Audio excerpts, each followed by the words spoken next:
Who's our host? I missed that.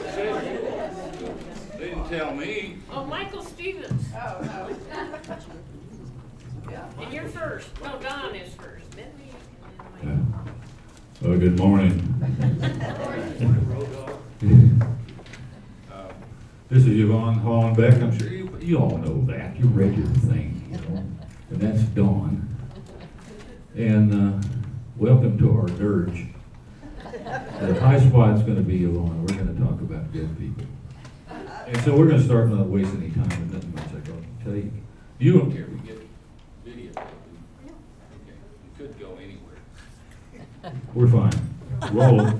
This is going to be on YouTube, just for y'all. Is that BBC thing that they call about? Yeah, that's it. Good Yeah. deal. Ladies first. Oh.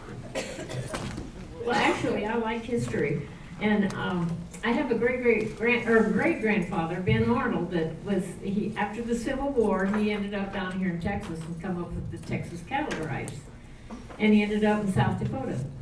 So from South Texas to South Dakota, and I wrote a poem about him, sort of.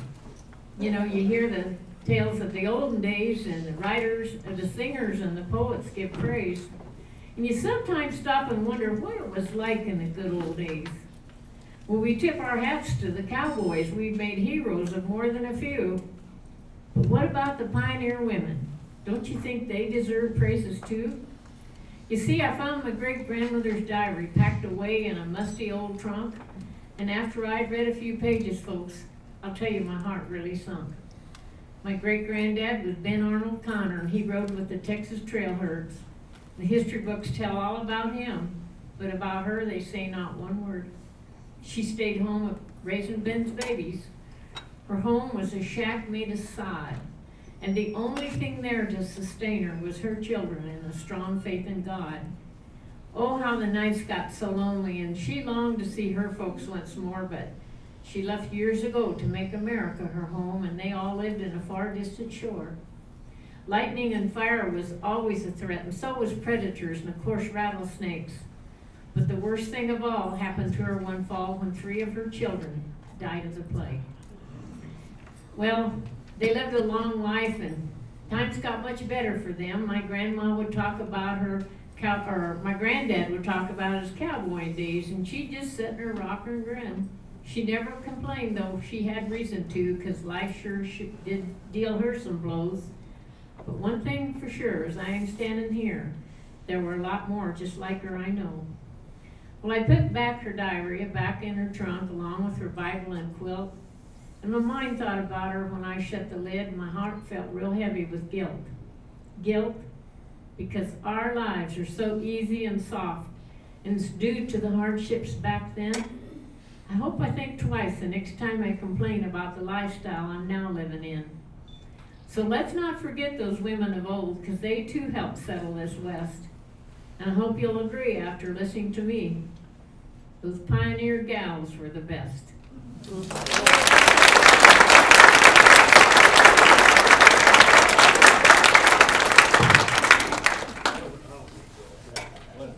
You can go next. He says Don can go next. Yes.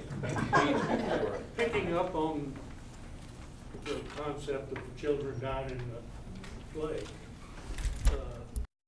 Teddy Blue, who, you know, cowboys live according to the apostle Teddy Blue.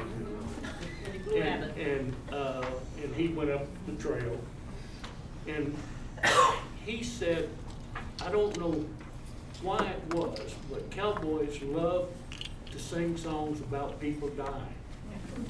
I don't know why it was. I guess it was because they were so full of life themselves, is what he said. So we're singing about death and dying. How's your day been so far?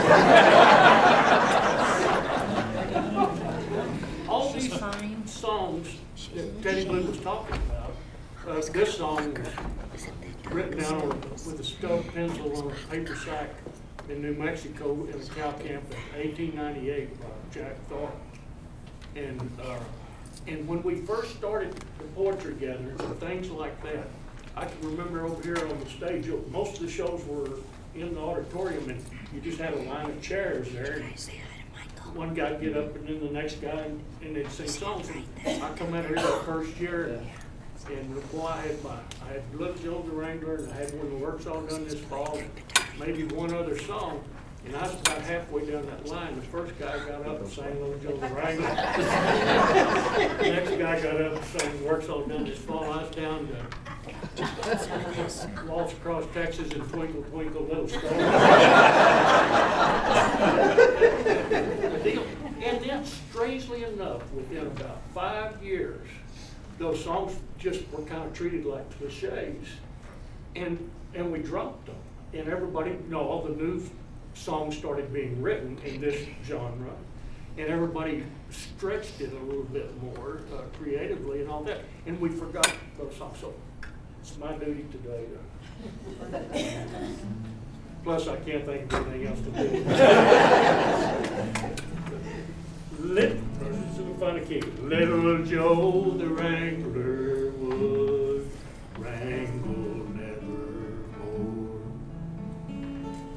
His days with the remuda, they are old. Was a year ago last April when he joined our outfit here. Just a little Texas stray and all alone. It was long late in the evening when he rode into our camp on a little Texas pony he called John. With his broken shoes and overalls, a harder looking kid in your life you seldom never saw. His saddle was a Texas cack built many years ago, and an oak case spur from 1 foot idly hung. With his hot roll in a cotton sack loosely tied behind, and a canteen from the saddle horn was slung. Now he said he'd had to leave his home. His pa had married twice, and his new ma whooped him every day or two. So we saddled up old Shaw one night, and he let us shuck our way. Thought he'd try and paddle now his own canoe. He said if we would give him work, he'd do the best he could. But he didn't know straight up about a cow. But the boss, he cut him out a mount, and he kindly put him on, for he sorta liked that little kid somehow. And we learned him to wrangle horses, and to know them all, and to get them in by daybreak if he could. To follow the chuck wagon and always hitch the teams, help the Cosinello gather wood. We'd driven to Red River, the weather being fine. Oh, we camped down on south side in a bend, when a norther started blowing, and we doubled up the guard, 'cause it took all the hands to hold the cattle in. Well, now little Joe the Wrangler, he was called out with the rest, and scarcely had that kid got to the herd, when them cattle they stampeded, all like a hailstorm long they blew, with all of us a-riding for the lead. Between the streaks of lightning, we could see a horse ahead, was little Joe the Wrangler in the lead. He was a-riding old Blue Rocket with a slicker o'er his head, trying to check the leaders in their speed. Well, Well, at last we got a millin', kindly quieted down, and the extra guard back to the camp did go. Ah, but one of us was a-missin', and we all knew at a glance, was our little Texas stray Wrangler Joe. Next morning, just at sunup, we found where Rocket fell, down in a washout 20 feet below. Beneath his horse smashed to a pulp, his spur had rung the knell, was our little Texas stray Wrangler Joe. Little Joe the Wrangler will wrangle evermore.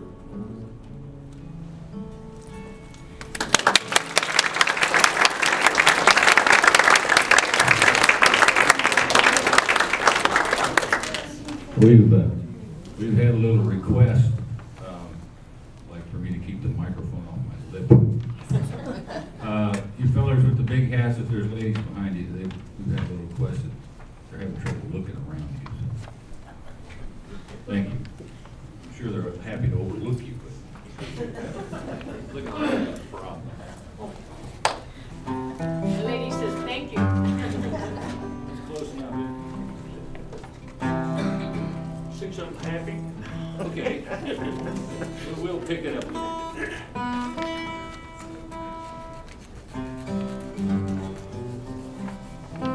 He was only a lavender cowboy, and the hairs on his chest were but two. And he wished to ride with them he men, and do what them heroes do.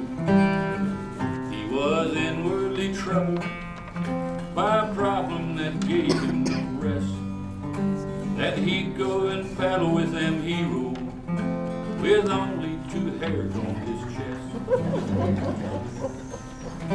Now tried many hair tonic, Quar rubbed in on him every night, but each time he looked in that mirror, why them 2 hairs forever in sight.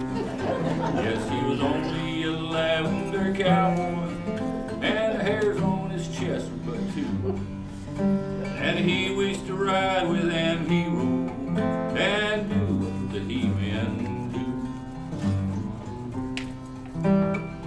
But with a spirit undaunted, why he wandered out for a fight, just like an old-time knight errant to win combat for the right.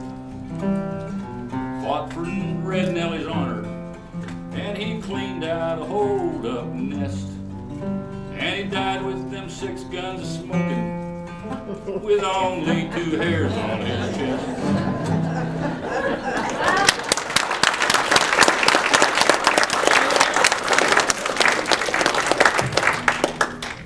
Well, there's, you know, years ago, there was so many South Texas cattlemen taking their cattle up to the Dakota Territory, which included eastern Montana. And actually, the largest concentration of cow-calf operations is in the sandhills of Nebraska and western Dakota. And all of those ranches were, about all of them were established by Texas cattlemen. And our area was not homesteaded until 1910. And 1902 was the last roundup up there, when they rounded up all those XITs, the 4.6s, the I forget what all, the turkey track, and that's when they shipped their cattle out and opened it to homesteading. But now there's just constant influx of Texas people going north now with trucks full of oil rig equipment and stuff. And then long about the 1st of August, the rest of the male population in Texas heads up there, I think. Do you know why? You bet. Have any of you went to the Sturgis rally? Not many cowboy folks go there. Clint, you have? Oh my God. Oh, well, we had a neighbor couple went. It was a tragic little story, and I wrote a poem about it called Rebel Rouser. Perhaps it was the winter. It was long and too darn cold, or maybe turning 50 made him afraid of getting old. Whatever was the problem that was lodged between his ears, the whim that overtook him nearly drove his wife to tears. It happened one spring day last year when sorting off some cows, and when they broke for coffee and they headed to the house, he told her he was thinking they both could use a break, and he thought a nice vacation was something they should take. Well, the first thing she thought of was he'd probably want to go to Deadwood or to Cheyenne to some blasted rodeo. But he said that come next August, when the haying was all done, he'd like to go to Sturgis and take in all the fun. Said he heard folks talking about that rally and the hogs and the concerts and the people. Oh, they say they come in mobs. Well, the first thing she asked him was how the heck they'd go, because their '89 Ford pickup would sure not fit that show. He told her not to worry. He knew just what to do. He'd found a motorcycle that was just as good as new. It was in the one ad section in a paper that he saw, and $800 isn't bad for a good used Yamaha. Well, he bought that good used cycle and he broke her in real good because he'd ride around the barnyard and the whole darn neighborhood.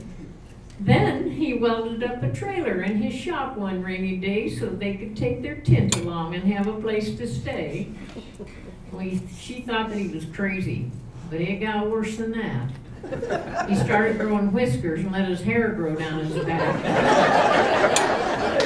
He said that he should fit right in, or so he would fit right in, and told her she should get some clothes that showed a little skin. They say she almost killed him with the look upon her face, but seemed like it was no time when she would take her place behind him on that cycle. The trailer hooked behind. Off they went for Sturgis like the blind leading the blind. They hadn't gone an hour on this 7-hour trip when it felt like rigor mortis had just settled in. The sun was bearing down, her skin was turning red, while thoughts of home and air conditioner was fogging up her head. It sure was no vacation. Worst time she'd never had. And she never knew a sweaty shirt could ever smell so bad.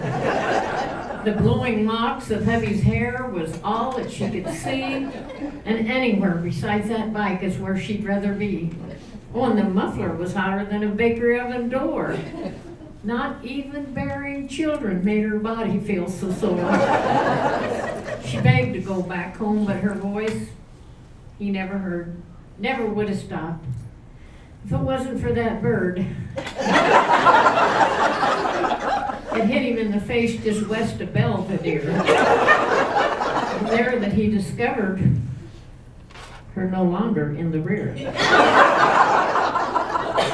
They say a trucker found her when he stopped to check his load. She was laying, moaning, groaning in the ditch beside the road. First he was real startled. He thought she might be dead. But the only thing that hurt her was a little bump up on the head. When hubby found she'd left him, he at first went into shock. And then he found the little dolly working in a tattoo shop. They said he gave up ranching for that cycle and that dame, and he never works a lick. But it pays about the same. The wife, she's with the trucker, and they make a happy pair, though she's still receiving treatment under psychiatric care. They're trucking in the mountains for a sawmill hauling logs and are known to mow down cycles, especially Yamahas. So the moral of this story is, in case you need a break and you decide to go to Sturgis, don't make the same mistake. If you want to save your marriage, you better make the trip alone. So let this be a warning, gals. Leave your husbands home.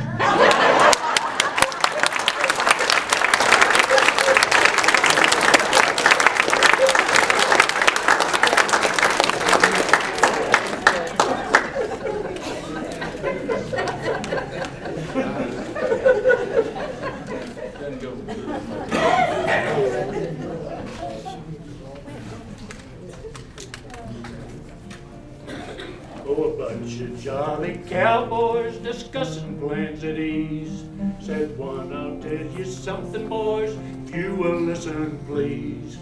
I'm an old cowpuncher, boys, and here I'm dressed in rags. But it used to be a tough one, and I went on great big shags. But I've got a home, boys, a good one you all know. Although I have not seen her since many long years ago. I'm going back to Dixie once more to see them all. I'm going to see my mother when the work's all done this fall. That very night this cowboy went out to stand his guard. Night was dark and cloudy and storming mighty hard. Adelaide got frightened and they rushed in wild stampede. Cowboy tried to turn the lead while riding at full speed. While riding in the darkness so loudly did he shout, tried his best to head them and turn the lead about. Saddle horse did stumble and on him did fall. He'll not see his mother when the work's all done this fall. His body was so mangled that the boys all thought him dead. Picked him up so gently and laid him on his bed. He opened wide his blue eyes and looking all around, he motioned to his partners to sit with him on the ground. Now Pete, you take my pistol and Jim can have my bed. Tom, you take my saddle after I am dead. Boys, think of me kindly when you look upon them all, 'cause I'll not see my mother when the work's all done this fall.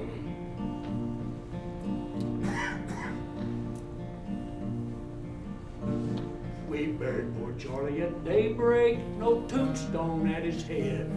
There's nothing but a little board, and this is what it said. Poor Charlie died at daybreak, he died of a fall, and he'll not see his mother when the work's all done this fall.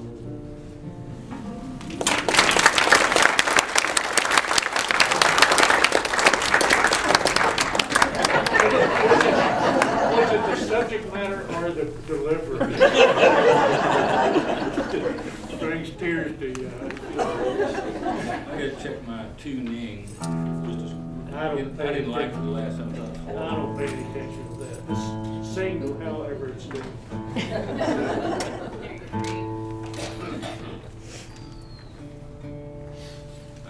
I saw harmonica players out here wincing and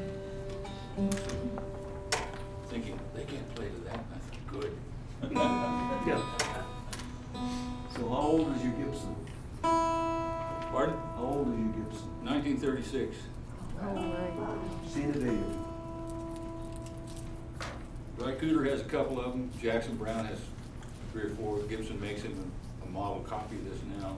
They only made 300 total of these, up to about, the last couple were in 42. So how'd you come by?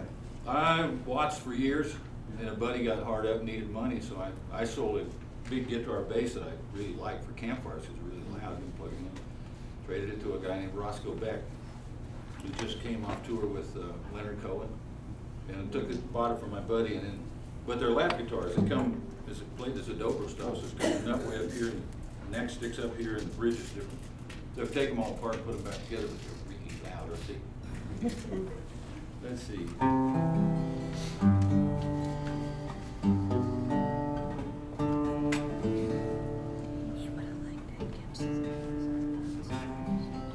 Okay, who else is dead?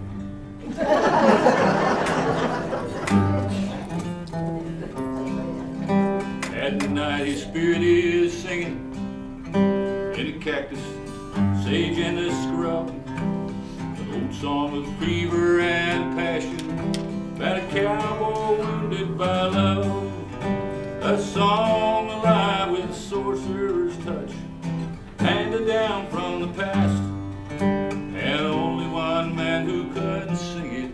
Why, the cowboy that we call the best had a gap between his teeth that would whistle when he sang, or he snored, or he chewed, and he was scared gilded braiding riatas, and cooking that wild shepherd stew.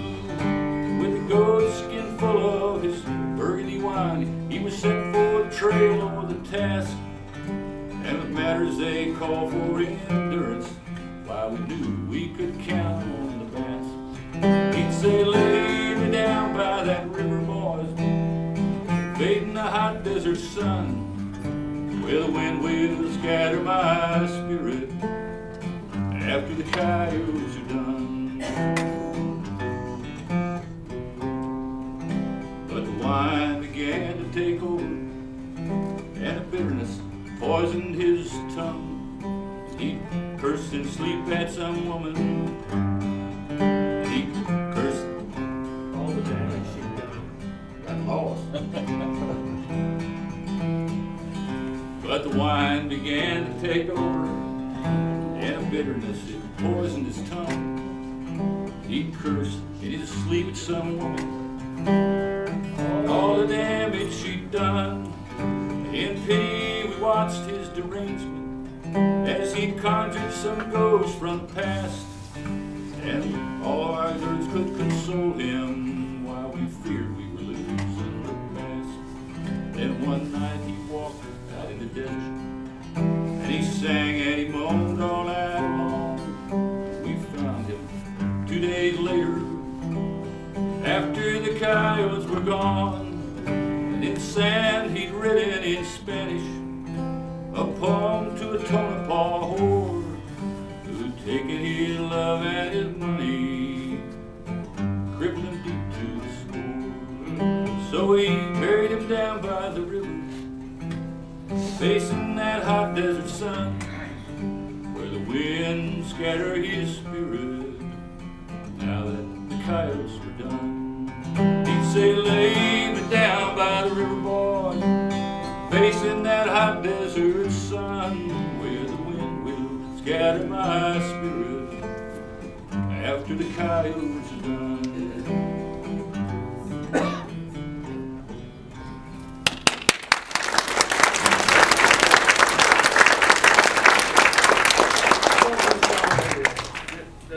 Well, when Michael asked you to remove your hats, it wasn't that the ladies don't like hats, because they do. It's just when they can't see around them. I'm sure all you ladies will agree, we really like to see guys in their cowboy hats. And there is a problem that goes all the way from South Texas to South Dakota, and it's something that bothers all of us women really a lot. And I wrote a poem about it. I got upset last December, and I'll tell you the reason why. It seemed we had a busy time with people stopping by because it was getting close to Christmas. And once or twice a day, some salesman makes his rounds and stops to say how they appreciate your business. You can count on that. And each one brings a thank you gift. A real nice advertising cap. Now, we used to get nice calendars and handy things for wives, like spatulas and thermometers and real good paring knives. And what about the little wife, who all year, twice a week, has some salesman in for coffee and something good to eat? And oh yeah, you fellows, you just love it. You're happy as can be when a salesman comes and brings you a new cap or 2 or 3. All our closets are running over with bags of those darn caps. They're on top of all the cupboards, not just 1 or 2, but stacks. And what do you do with bags and stacks of advertising caps? I'd like to haul them to the dump, but I would not dare do that. And I don't like to waste things, but my husband don't wear caps unless it's cold in the winter, and then it's one with the ear flaps. So I got a good idea what we could do with all those caps. You know, the economy's gone all to heck, but you folks know about that. Well, you've heard about the rally that Sturgis has each year. There's up to 1 million bikers buying souvenirs and beer. So I got myself a vendor's booth, and I'm gonna set up a stand, and I'm gonna sell these handy visors that I made with a Bill and sweatband. And then I made a holder top. It's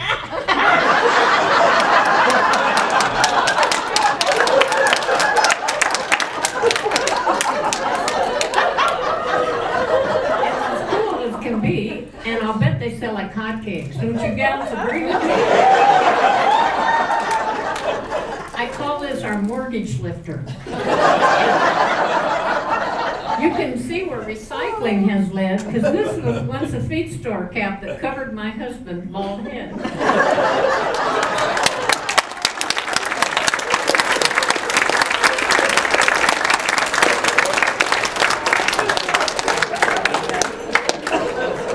Boy, there was lots of heads nodding.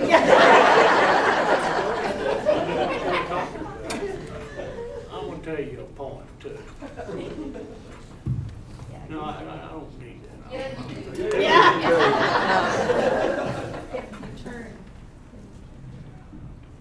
We should have been outlaws, Michael and me, bold desperados, unfettered and free like the James boys and the Daltons and Billy the Kid. We'd be known by them dangerous deeds that we did. I'd be the top dog, the one with the brains, to plan all our hold-ups of banks and of trains. And he'd ride beside me as sidekick and friend, wild rovers together, as free as the wind. On Saturday night, after he'd done the chores, we'd ride to Lahidas for whiskey and whores. And the townsfolk would tremble as the word went around, there's blood on the moon, Kid Stevens is in town.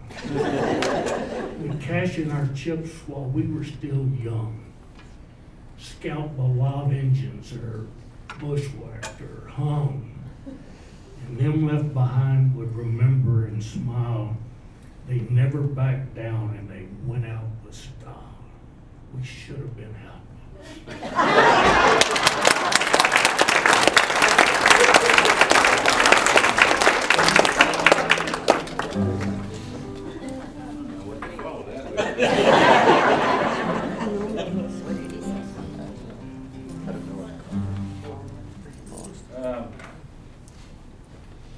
How about a song about Brewster County? Oh, good. Yeah. Probably not gonna play it later today. David and I played it last night at the Hollow. We should have been there. You could have gone to bed at 2 o'clock with me. 6 o'clock came really early. I know how many hours and minutes I slept because no wasted time whatsoever. Doesn't take long to spend the night at Alpine. Well, no, and Burson was there and Broad too. It was terrible. Come all ye brave cowpunchers, wherever ye may be.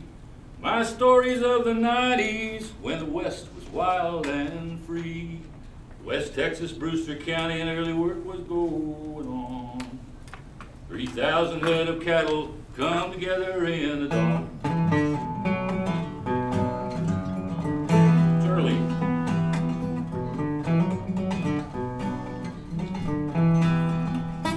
Now the big outfit of the day was Wentworth and DuPont. And the rep was a man named Gilliland, come to represent their law. A man of pride and arrogance, he was oft described that way, and set the wheels in motion for the horror of the day.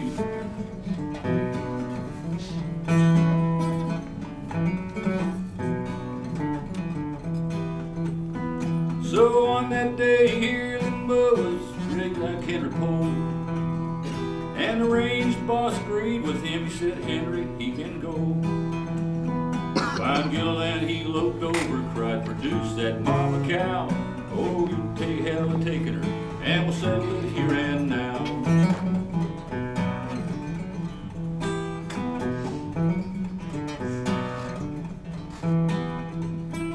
So Henry Poe and Gilliland met at the center of the herd. Tragedy was near at hand, nobody heard the word. dust had settled.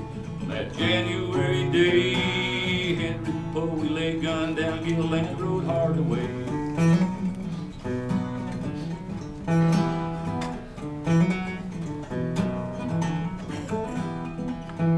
So the boys roped out that Gilland bub rod and murder on his hide. January 28th on the critters' other side. And it turned him loose to wander like a phantom on the plains. And in Texas, it's full of the moon, his memory still remains.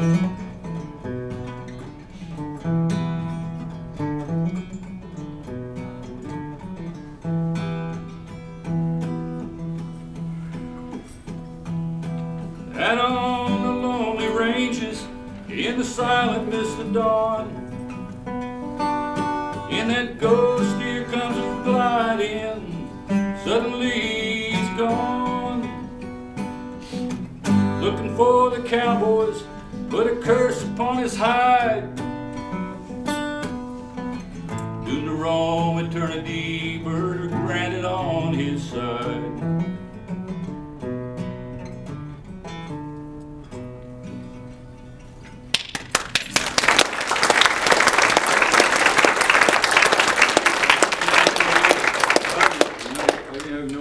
Flats is out here where the old railroad station would be on the way to Stockton, about 13 or 14 miles down the road. Bubby.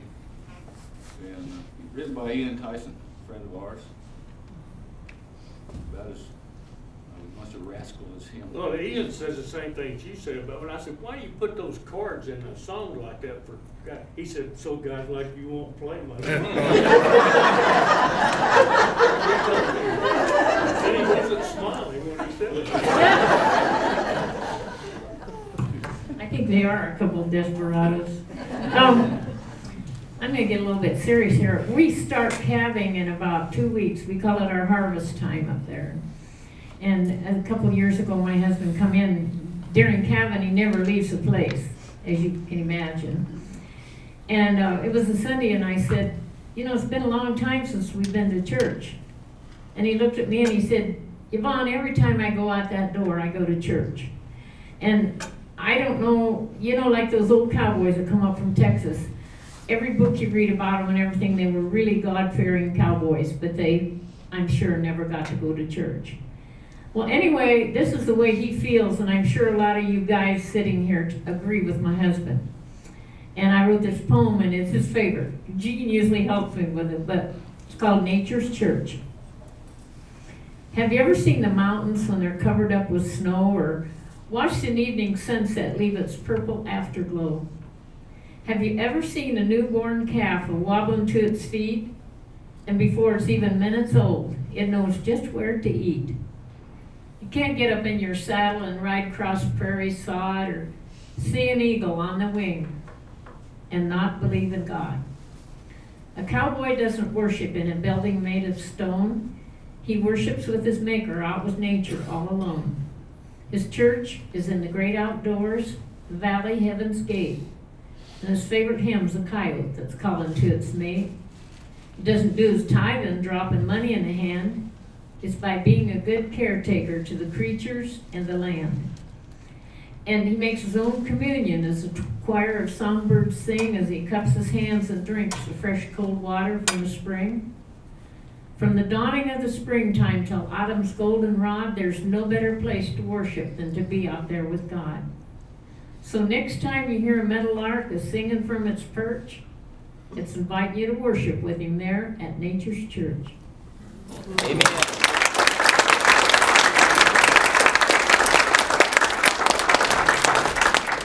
Close to being done or yet? At 9 o'clock. It's 17 till. We got 2 minutes. So you want you talk Carol, right? Yeah. A short. When a feller's been astraddle since he's big enough to ride, had to sling his leather on most any old colored hide. Though it's something he's not proud of, but at different times it's known. If he's ever done much riding, he's at different times got thrown. Oh, the boys start out together for the roundup one fine day. You're due to sling your rope on some little walleye bay. He stands still with legs all spraddled, and his eyes show lots of white. And you kick him and you cuss him, but his hide is puckered tight. He swells to beat the nation while you're pulling up the slack, and he keeps an elevation in the saddle at the back. Keeps a pitching and a squalling, and he strikes when you get near, and you cuss him and you fight him till you get him by an ear. And your left hand grabs the saddle and you catch a stirrup too. You try to swing a straddle like some woolly buckaroo.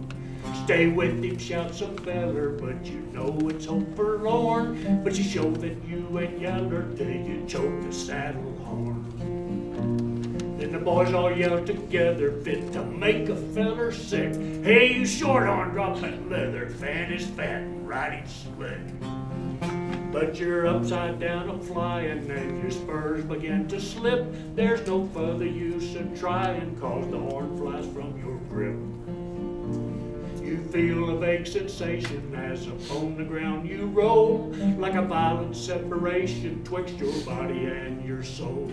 You roll and hit the wagon where you pant and gasp for breath. Something grabs your middle like the icy hand of death. They all offer you prescriptions for the grip and for the croup.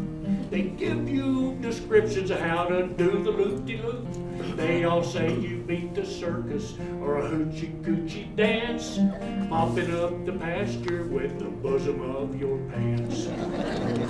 Then you get up on your trot and you find it's hard to stand, and the landscape kind of totters and your collar's full of sand. Lots of fellers will give prescriptions how a bad horse should be rode, but there's few that give descriptions of the times when they get thrown.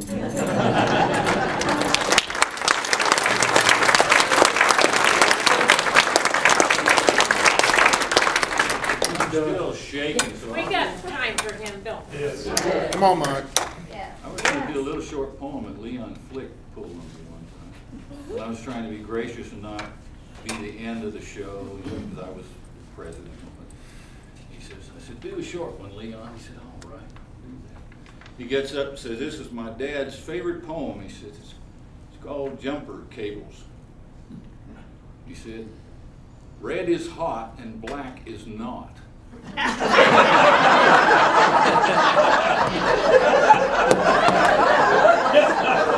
Sat down.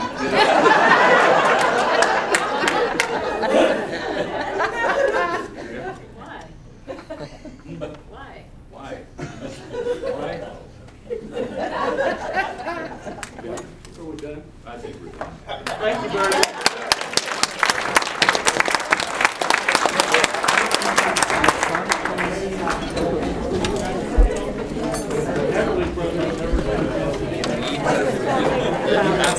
Well, yeah, what I'm saying is